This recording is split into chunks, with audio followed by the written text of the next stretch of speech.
السلام علیکم، کیسے ہیں آپ لوگ؟ امید ہے آپ اپنی فیملی کے ساتھ خیر و عافیت کے ساتھ ہوں گے۔ اور آج کی اس ویڈیو میں میں آپ کو لے کر جاؤں گا مینا، مزدلفہ، عرفات، جمرات اور اس کے علاوہ آس پاس کے کئی تاریخی مقامات میں آپ کو دکھاؤں گا، اور ساتھ میں وہ جگہ بھی لے کر جاؤں گا جہاں اللہ نے ابابیل چڑیا بھیج کر جو ابراہا کے ہاتھیوں کو تہس نہس کیا تھا، اور پوری تفصیل کے ساتھ سارے ویڈیو کو آپ کو دکھاتا ہوں۔ پلیز ویڈیو پہ بنے رہیے گا۔ تو چلیے ہم شروع کرتے ہیں عرفات کے میدان سے۔ اور اس وقت جو ہے میں مسجد نمرہ کے پاس ہوں۔ مسجد نمرہ جو عرفات کے میدان میں ایک مسجد ہے، اور اسے مسجد نمرہ کہتے ہیں۔ اور اس وقت آپ جو دیکھ رہے ہیں میرے پیچھے، یہ مسجد نمرہ مسجد ہے۔ اس کی کچھ خاص باتیں جو ہے میں آپ کو بتا دیتا ہوں۔ یہاں حج کے دوران ظہر اور عصر کی نماز ایک ساتھ ادا کی جاتی ہے، پہلی چیز یہ۔ اور اس مسجد کا جو آدھا حصہ ہے وہ حرم کے حدود کے اندر ہے، اور آدھا حصہ جو ہے حرم کے حدود کے باہر ہے۔ یعنی اس مسجد کا آدھا حصہ حرم کے اندر آتا ہے اور آدھا حصہ حرم کے باہر ہوتا ہے۔ اسی لیے اگر کوئی شخص دوپہر سے غروب آفتاب تک سارا وقت مسجد کے سامنے والے حصے میں گزارے تو عرفات میں اس کا قیام باطل ہو جائے گا اور اس کا حج نامکمل ہوگا، یعنی وہ حج پھر قبول نہیں۔ اور یہی وہ مقام ہے جہاں محمد صلی اللہ تعالی وسلم نے اپنے آخری حج کا، جو ان کا آخری حج تھا یہ، اور آخری خطبہ دیا تھا، جس میں بہت سارے اہم پوائنٹس تھے جو میں ایک ایک کر کے آپ کو بتاتا جاؤں گا۔ یہ وہی تاریخی مقام ہے جہاں آپ صلی اللہ علیہ وسلم نے اپنا تاریخی خطاب دیا تھا، اپنا خطبہ دیا تھا، جو آج بھی تاریخ میں سنہرے الفاظوں سے اسے لکھا جاتا ہے۔ اور یہ وہی خطبہ ہے جسے آج بھی کئی لوگوں کے ایمان میں آنے کا ذریعہ بنا۔ اور اس خطبے کی جو خاص باتیں تھیں کہ بے شک ہر کوئی اللہ سے ملے گا اور اس کے ساتھ اعمال کے مطابق معاملہ ہوگا۔ جو سامان آپ کو سونپا ہے اسے واپس کر دو۔ ایسے معاملات نہ کرے جس میں سود شامل ہو۔ اسلام میں سود کو حرام قرار دیا گیا، شیطان سے بچنے کی ترغیب کی گئی، اور ساتھ میں یہ بتایا گیا کہ جس طرح مردوں کا عورتوں پر حقوق ہے، اسی طرح سے عورتوں کا بھی حقوق ہے، اور اس حقوق کو پورا کرے۔ اسلام کے 5 ستونوں کے بارے میں بتایا گیا کہ جو اسلام کے 5 ستون ہیں، حج، کلمہ اور صدقہ وغیرہ، جو بھی 5 ہیں، اس کے بارے میں اسی جگہ پر اسی خطبے میں بتایا گیا تھا۔ اور اسلام میں جو سب کو برابری کا درجہ دیا گیا تھا، یہ وہی مقام ہے جہاں اللہ کے رسول نے فرمایا تھا کہ نہ گورے کو کالے پر، نہ طاقتور کو کمزور پر، نہ امیر کو غریب پر، نہ عربی کو اجمی پر، نہ اجمی کو عربی پر کسی کو فضیلت نہیں ہے سوائے اس کے جو پرہیزگار اور تقوی ہے، اور تمام مسلمان ایک بھائی چارے میں ہے۔ تو یہ سارا کا سارا یہ وہی مقام ہے، یہ وہی تاریخی مقام ہے جہاں تقریباً 1,00,000 صحابہ اکرام حضور صلی اللہ تعالی وسلم کے ساتھ اس مقام پر آئے، اور اس جگہ پہ محمد صلی اللہ علیہ وسلم نے یہ اعلان کر دیا کہ اب جو ہے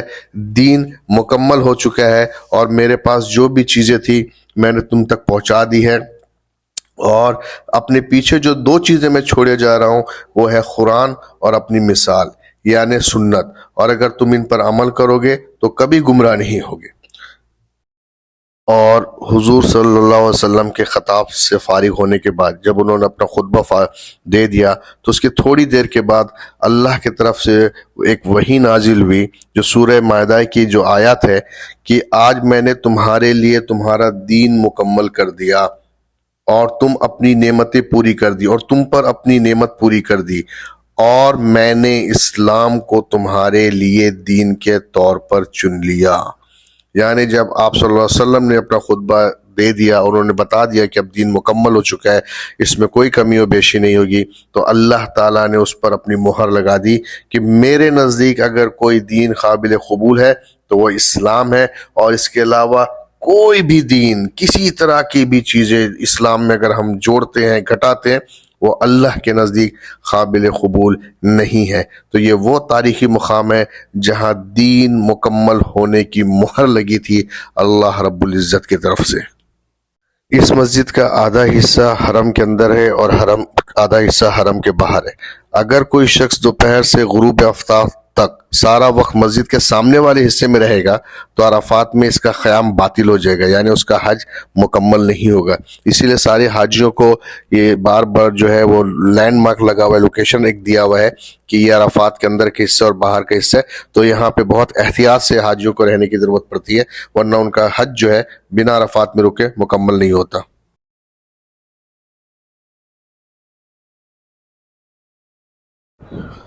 اور اس وقت میں موجود ہوں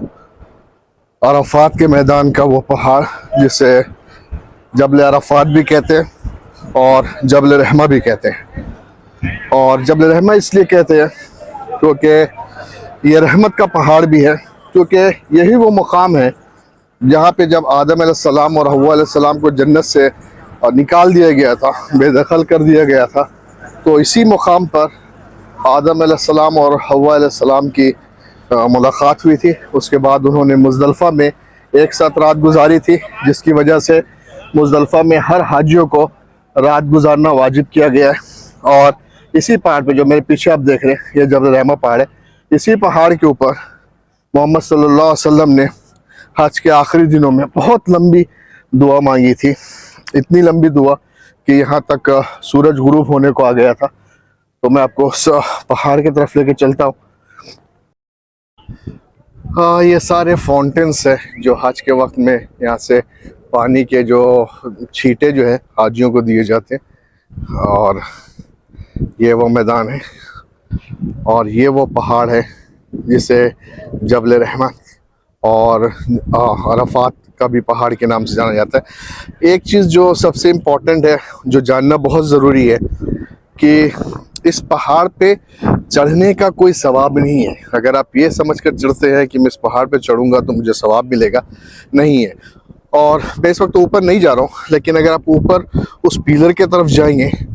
تو لوگوں کے ان گنت نام لکھے ہوئے موجود ہوں گے وہاں پہ، اس جگہ پر، اور وہاں بار بار لکھا ہوا ہے کہ یہاں پر آپ اپنا نام وغیرہ کچھ نہیں لکھیں۔ اور میں اس سے پہلے کی بھی ویڈیو میں بھی بتاتا آیا ہوں کہ یہ نام لکھنے کا کوئی معاملہ ہی نہیں بنتا، ٹھیک ہے۔ اور یہ جو پیلر بنا ہے، اس پیلر کو جو ہے ایک نشان کے طور پہ دیا گیا ہے کہ جب آدم علیہ السلام کو اور حوا علیہ السلام کو جنت سے نکال دیا گیا تو آدم علیہ السلام جو ہے وہ سری لنکا کے جو مقام ہے سری لنکا، وہاں پر اترے تھے، اور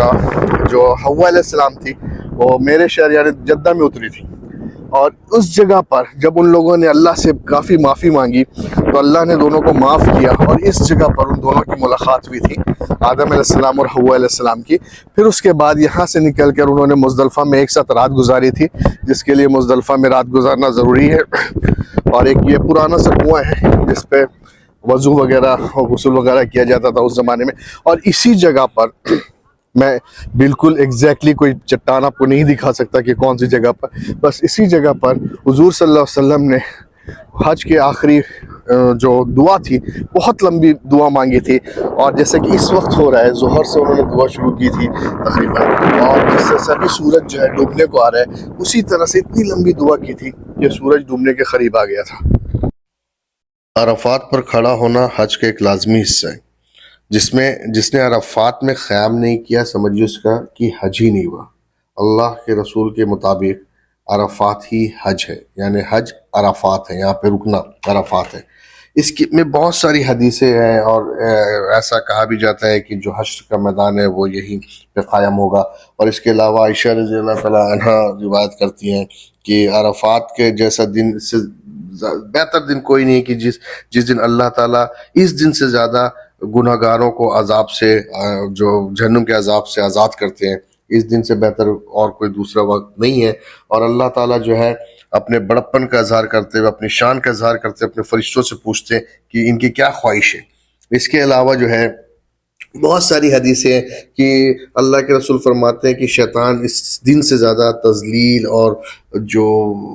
ڈسپریٹ نہیں ہوتا، کیونکہ اس دن اللہ تعالیٰ جس طریقے سے اپنے بندوں کے گناہوں کو معاف کرتا ہے، تو یہ شیطان کے لیے سب سے زیادہ تذلیل اور سب سے زیادہ ناپسندیدہ دن ہے، سب سے زیادہ اداس رہنے والا دن ہے، یہی عرفات کا دن ہے۔ اور عرفات کے دن جو ہے کہ جس دن جو اس میں روزہ رکھا جاتا ہے، تو عرفات کے جو روزہ ہوتے ہیں، اور یہ ان لوگوں کے لیے مستحب ہے جو حج پر نہیں ہے، اور جو شخص حج پر ہے اس کے لیے عرفات کے دن روزہ رکھنا سنت نہیں ہے، کیونکہ رسول اللہ صلی اللہ علیہ وسلم نے عرفات میں اس دن کا روزہ نہیں رکھا تھا۔ اور یہ جبل عرفات کی دعا کی خاص جگہ ہے۔ اس مقام کی فضیلت اللہ سے مانگنے اور جواب دینے کا وعدہ ہے، یعنی آپ اللہ سے جو مانگیں گے اور اللہ آپ کو اس کا جواب دے گا، یعنی اس کا جو بھی آپ چاہیں گے اللہ آپ کو انشاءاللہ تعالی اس جگہ پر وہ دے گا۔ اور اسی جگہ پر جو ہے محمد صلی اللہ علیہ وسلم اور حضرت ابراہیم علیہ السلام نے اسی مقام پر جو ہے دعا فرمائی تھی۔ اور یہ سارے کے سارے جو دنیا کے الگ الگ مقام سے آئے ہیں زیارت کے لیے جبل رحمہ کی، جبل عرفات کی مقدس جگہ، یا ہم ہر مسلمانوں کو اپنی تاریخ کو سمجھنے کے لیے دیکھنا چاہیے اور اللہ سے دعا کرنی چاہیے کہ ہم اپنے اصل دین پر قائم رہیں، جو حضور صلی اللہ علیہ وسلم نے جہاں سے اعلان کر دیا تھا کہ اس کے بعد دین میں کوئی کمی بیشی نہیں ہوگی اور میں نے سچا دین تم لوگوں تک پہنچا دیا۔ تو ہم تمام لوگوں کو یہ دعا کرنی چاہیے کہ اللہ ہمیں سچے اور صحیح دین پر قائم رکھے۔ اب ہم چلتے ہیں مزدلفہ کی طرف۔ یہ ایک کھلا علاقہ ہے جو، اور اس وقت میرے دائیں طرف ہے مزدلفہ کی جو ریلوے اسٹیشن ہے مزدلفہ کا، اور اسی طرح سے ہر ریلوے اسٹیشن ہے مینا کے سامنے مزدلفہ، عرفات اور جمرات، یہ جو ہے حج کے وقت میں یہ ساری ٹرینیں چل رہی ہوتی ہیں۔ تو اس وقت جو ہے میں جمرات کے مزدلفہ کے ریلوے اسٹیشن کے باہر ہوں، اور اس وقت میں مزدلفہ میں ہوں۔ مزدلفہ جو مینا سے اور عرفات کے بیچ میں ہے، اور یہاں ذی الحجہ 9 کے بعد ہر حاجیوں کو یہاں رکنا، رات کو قیام کرنا ضروری ہے۔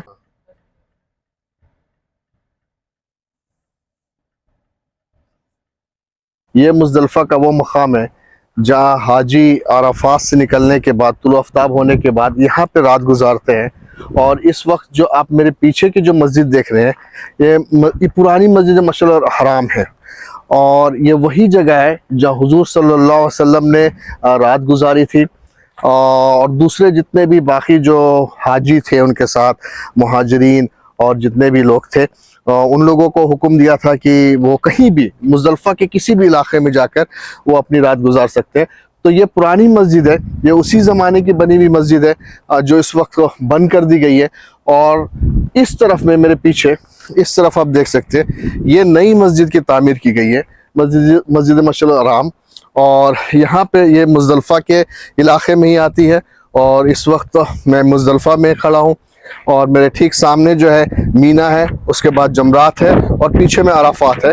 اللہ تعالیٰ نے مزدلفہ کا ذکر قرآن مجید میں سورہ بقرہ میں ارشاد فرمایا ہے کہ جب تم عرفات سے نکلو تو مشعر الحرام میں اللہ کو یاد کرو، یعنی کہ مزدلفہ میں نمازوں کو جمع کر کے پڑھنا ہے۔ حجۃ الوداع کے دوران آپ صلی اللہ علیہ وسلم نے یہاں مغرب اور عشاء کی نمازیں ایک ساتھ ادا کی۔ وہ اس جگہ ٹھہرے جہاں مسجد المشعر الحرام اس وقت قبلے کی طرف ہے۔ وہاں سے رسول اللہ صلی اللہ علیہ وسلم نے فرمایا اگرچہ میں یہاں رہ رہا ہوں لیکن تم مزدلفہ میں کہیں بھی ٹھہر سکتے ہو۔ حالانکہ آپ شیطان کو مارنے کے لیے کنکری کہیں سے بھی لے سکتے ہیں، لیکن یہاں پہ خاص طور سے مزدلفہ سے بہترین کنکری چنی جاتی ہے شیطان کو مارنے کے لیے، کیونکہ یہ وہ رات ہے جو شیطان کو مارنے سے پہلے گزاری جاتی ہے، اس کے بعد وہ جمرات کی طرف جاتے ہیں۔ تو یہ مزدلفہ کا علاقہ ہے جہاں کوئی ٹینٹ نہیں ہے، کچھ نہیں ہے، اور ہر حاجیوں کو یہاں پہ رات گزارنا ضروری ہے۔ اب میں آپ کو لے کر چلتا ہوں مسجد الخیف کی طرف، اور اس وقت آپ جو میرے پیچھے دیکھ رہے ہیں یہ ہے مسجد خیف۔ مسجد خیف وہ مسجد ہے جو حرم کے حدود کے اندر آتی ہے، اور یہاں پر 70 انبیاؤں نے نمازیں پڑھی ہیں، 70 انبیاؤں نے، اور حضور صلی اللہ علیہ وسلم نے حج کے دوران فجر کی نماز یہیں پہ ادا کی تھی۔ تو یہ ہے مسجد الخیف۔ عبد الرحمن بن معاذ رضی اللہ تعالیٰ عنہ فرماتے ہیں کہ جب حضور صلی اللہ علیہ وسلم نے مینا میں خطبہ دیا، تو جب مینا میں خطبہ دینے کے بعد انہوں نے جو ہے مہاجرین کو مسجد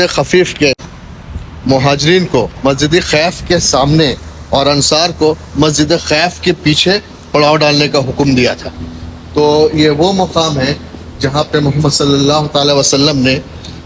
خود بھی قیام فرمایا تھا، فجر کی نماز پڑھی تھی، اور ساتھ میں 70 انبیاؤں نے اس مقام پر نماز پڑھی ہے،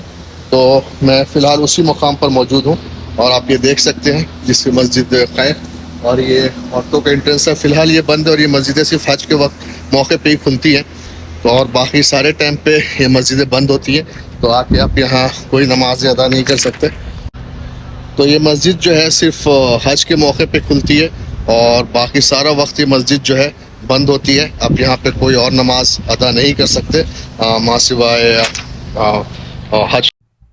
ویڈیو لمبا ہو جانے کی وجہ سے میں اس کے دوسرے پارٹ میں آپ کو بتاؤں گا مینا، جمرات اور اسماعیل علیہ السلام کی قربانی کی وہ جگہ،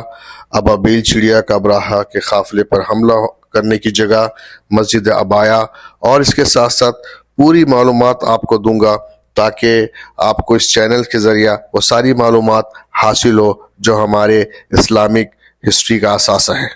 تب تک کے لیے خدا حافظ، اپنا اور اپنے فیملی کا خاص خیال رکھیے گا، اور اگر چینل کو سبسکرائب نہیں کیا ہے تو پلیز لازمی سبسکرائب کر لیجئے۔